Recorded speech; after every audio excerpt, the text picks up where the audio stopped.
Information technology university से मैं दावत देता हूँ नवीद अहमद को, जिनकी उर्दू मज़ाहिया तकरीर का मौजू है सुना है उसका मनी लॉन्ड्रिंग का धंधा है। ख़वातीन हज़रात, सबसे पहले तो मैं सलाम पेश करना चाहूँगा GCU डिबेटिंग सोसाइटी को, क्योंकि इन्होंने पाकिस्तान डिबेटिंग सर्किट को हमेशा बेहतरीन स्पीकर्स दिए हैं। ऐसे स्पीकर्स जो अपनी आवाज़ से बुखारी ऑडिटोरियम पर सहर तारी करते रहे। आज भी आपके सामने ऐसे ही दो बेहतरीन स्पीकर्स मौजूद हैं। एक इस दीवार पे लगा हुआ है, दूसरा उस दीवार पे लगा हुआ है।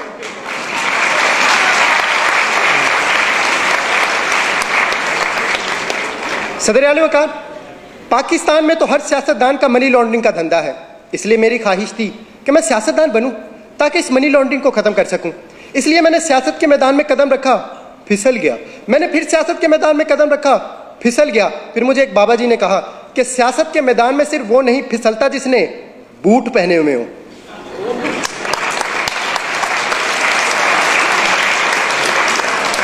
मैंने कहा बाबा जी मेरे पास तो बूट नहीं है, मैं क्या करूं?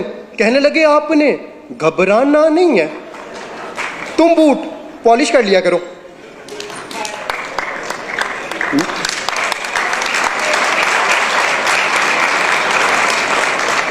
मैंने कहा बाबा जी उससे क्या होगा? कहने लगे बेटा उससे मुल्क में तब्दीली आ जाएगी। मैंने कहा बाबा जी क्या मतलब, वजाहत करें। कहने लगे बेटा वजाहत मैं कर दूंगा मगर तुम डिस्क्वालीफाई हो जाओगे, और हो सकता है डिस्क्वालीफाई होने के बाद लापता भी हो जाओ, क्योंकि वो नंबर 1 है। सदर आली वकार कुछ ऐसा ही हुआ। कुछ दिनों बाद मैं लापता हो गया और उन्होंने मुझ पर मनी लॉन्ड्रिंग का इल्जाम लगाकर जेल भेज दिया। जेल में मेरी मुलाकात एक निहायत शरीफ इंसान से हुई।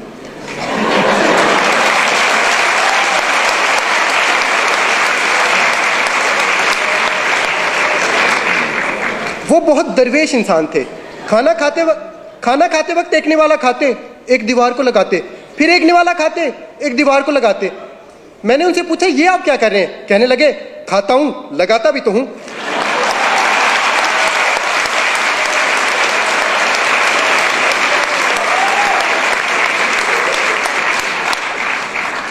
मैंने कहा बाबूजी सुना है आपका मनी लॉन्ड्रिंग का धंधा है, क्या आप इसी वजह से जेल में आए?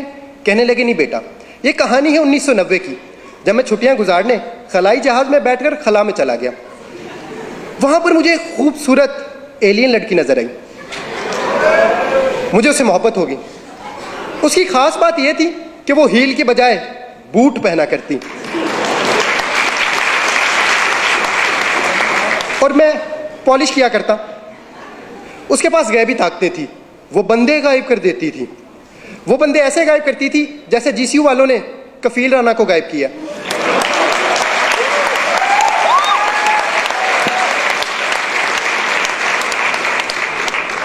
फिर मेरी सालगिरह आई और सालगिरह पे उसने मुझे कुर्सी दी।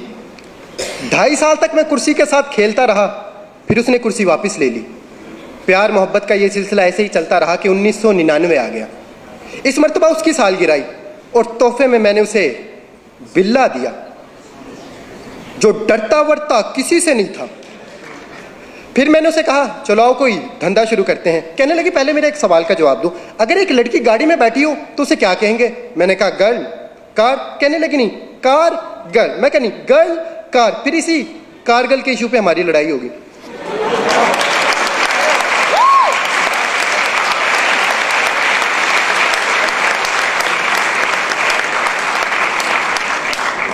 लड़ाई इतनी शदीद हुई कि उसने मुझे घर से बाहर निकाल दिया। उस दिन मैंने ये पहली मर्तबा सोचा था कि मुझे क्यों निकाला।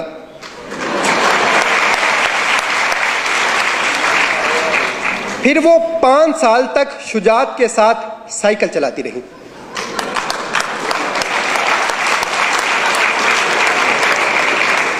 और रहमान का फजल तो उसके साथ था ही।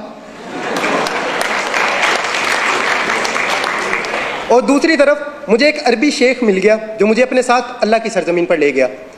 फिर वहां जाके मुझे इस बात का अंदाजा हुआ कि शेखों की 2 इकसाम है और इनमें से सबसे अच्छी है मिल्क शेक। फिर वहां पर मैंने खजूर की रेडी लगाई, जिस पर सुबह में शाम को मेरा बेटा बैठा करता, और खजूर के कारोबार में हमें दिन दुगनी और रात चुगनी चुगनी चुगनी तरक्की हुई।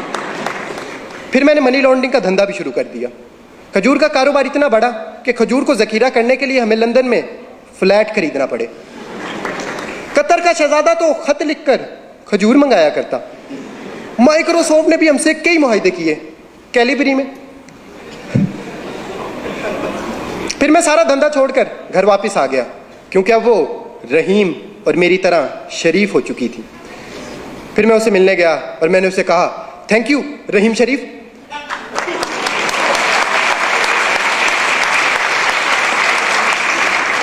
फिर एक दिन हम दोनों वोट डालने पोलिंग स्टेशन गए।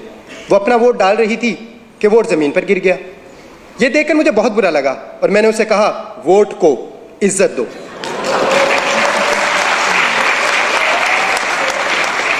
इस बात पर उसे गुस्सा आ गया और उसने मुझे कमर तोड़ जवाब दिया। मैंने उसे कहा, फिर उसने मुझ पर मनी लॉन्ड्रिंग का इल्जाम लगा दिया और उसे मेरी मोहब्बत को ठुकरा कर किसी और के पास चली गई। मैंने कहा, बाबूजी आप उससे इतनी मोहब्बत करते थे, उसके लिए मनी लॉन्ड्रिंग छोड़ देते। कहने लगे, कैसे मनी लॉन्ड्रिंग छोड़ देता, फिर मेरे बच्चों का क्या बनता, क्योंकि उनकी लंदन में तो क्या पाकिस्तान में भी कोई जायदाद नहीं है। और अगर मैं मनी लॉन्ड्रिंग छोड़ देता तो रोटी कहां से खाता। मैंने कहा, देखें रोटी का वादा अल्लाह ने किया है और सालन आप लंगर खाने से ले लेते। फिर कहने लगे, मुझे छोड़ने की एक वजह यह भी थी कि मैं मोटा था और अब वो हैंडसम के पास गई थी। फिर मैं हैंडसम से मिलने बनी गाला मैरिज ब्यूरो गया,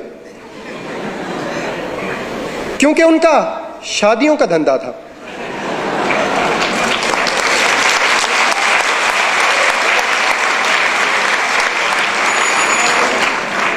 मैंने उनसे पूछा कि एलियन लड़की को आपसे मोहब्बत कैसे हुई। कहने लगे, ये मई के महीने की बात है, जब मैं तकरीर करते हुए स्टेज से गिरा। जब एलियन लड़की को यह मालूम हुआ कि मैं गिरा हुआ हूं, तो फिर उसने मुझे कुर्सी दी, टायरों वाली, जो रिमोट से चलती थी। मगर पता नहीं क्यों रिमोट नहीं दिया।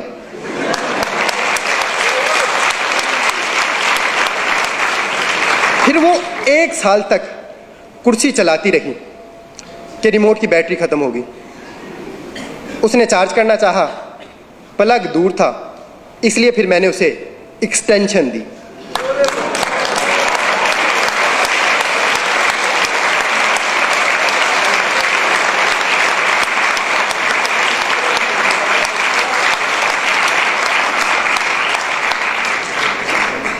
तीन प्लगों वाली।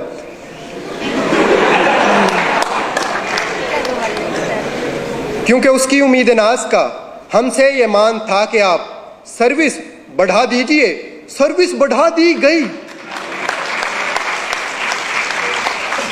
सदर आली वकार, अब तो ये आने वाला वक्त ही बताएगा कि एलियन लड़की रिमोट वाली कुर्सी चलाती है या फिर डीजल वाली।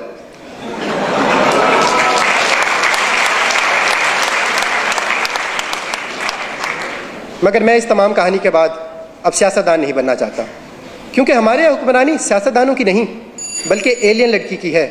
वो जब चाहे जिस पे चाहे मनी लॉन्ड्रिंग का इल्ज़ाम लगाकर उसे कहानी से बाहर कर दे।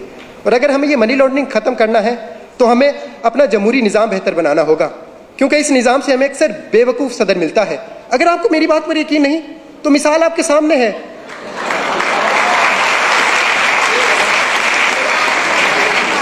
अमरीकी सदर की। शुक्रिया। इस साल बेहतरीन उर्दू मुक़र्रिर का एजाज़ हासिल किया IT यूनिवर्सिटी लाहौर से नवीद अहमद ने।